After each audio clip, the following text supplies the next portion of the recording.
Hello students, welcome back to my channel. Let us continue learning constructors and destructors. In the previous session we had completed learning constructors, that is default constructor, parameterized constructor and copy constructor. We are left with constructor overloading and destructors. So in today's session let us see what is a constructor overloading. Now before that, understand what is a overloading. We have learned this. So overloading of any function is nothing but when we have more than one function with the same name, depending upon the type of parameter we are passing, type of the return value we have, we can overload the function. That is, we can have the same name, and but the compiler will decide depending upon the parameters that what kind of a function it need to choose. For example, if I have sum where I'm not passing any value and this is of type void, and I have another function sum which is of type int, it is returning int, and also it is taking one parameter. I also might have another function where I'm adding floating numbers, so I'm having float x, something like this. Okay, I can have n number of combinations and still I can give a same name. I hope you are able to recall. So when it comes to the calling of a function, suppose I'm calling sum of 10.5. When this happens, what happens is automatically the compiler will go and look for a floating type parameter and it will call this function. It will invoke automatically this function. This facility is called as overloading. This is an amazing feature of C++, right? So that overloading feature we can also apply in constructor. So how can we do that? Now constructor, we know that it is basically used for initialization of objects and values of objects. So let us see. And overloading a constructor means specifying additional operation by passing the required argument. Okay, so whenever we want to overload a particular constructor, we know that in a parameterized constructor we can have n number of parameters which we can pass. Now depending, overloading a constructor means specifying additional operation by passing the required argument. So whenever we pass any value, whatever the required arguments are, depending upon the overloading happens.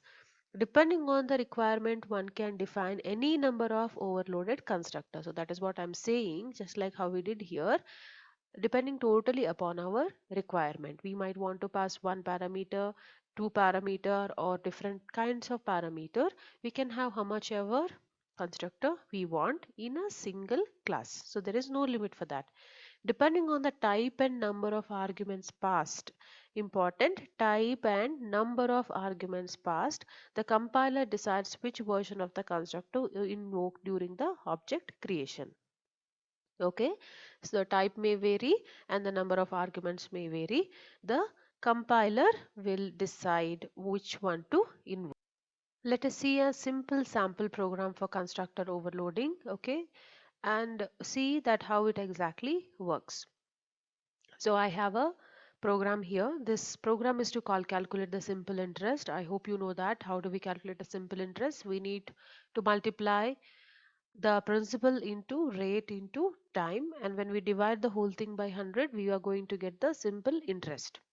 Okay, so let us see. The class name here I've given is simple interest itself, and these are my data members, and in my member function I have a simple interest, a default constructor which is not doing any initialization. As you can see, it is open close bracket, that's all. I'm not doing any initialization. This is my default constructor. I'm having another constructor which is my parameterized constructor where I'm taking three. This is my three input arguments, or three arguments I'm taking, which is of type float, and I'm initializing them to p, r and t. And next I have a normal data member function where I am doing cout simple interest is, I'm calculating the simple interest, I am printing it. Okay, so these are the three functions which we are using here. Let us see how does it work in void main. In void main I'm creating a two object, that is object 1 and object 2, si1 and si2. As you can see, si1, I'm just simply mentioning si1. So what happens here? So when I do this, I'm not passing any parameters. The compiler will automatically invoke the default constructor, wherein which in SI2 I'm mentioning three values which are of type float. Again, in this case, the compiler will call this particular constructor. Okay, so this is how, depending on the parameters, the compiler decides which function to call. So when we call these two functions, in the first case, that is SI1, no initialization is happening, and in the second case, initialization is happening. Now what we are doing, we are saying SI dot compute SI, that is we are doing the calculation here. Of course, when we do this, a cout statement will come and it will say simple interest is, and it will perform the calculation, and this is the output, this is the calculation we are getting. Now I want you all to try SI1 dot compute SI. What happens if you do like this? What is the output you are going to get? Okay, what do you think is going to be the output? Now when it comes to SII, I'm not initializing any value for P, R or T, but here I'm saying you have to perform some calculation. So in this case we are going to get some garbage values. Okay, so we might not get a correct value, or we might get the previous value itself, which is very not very obvious.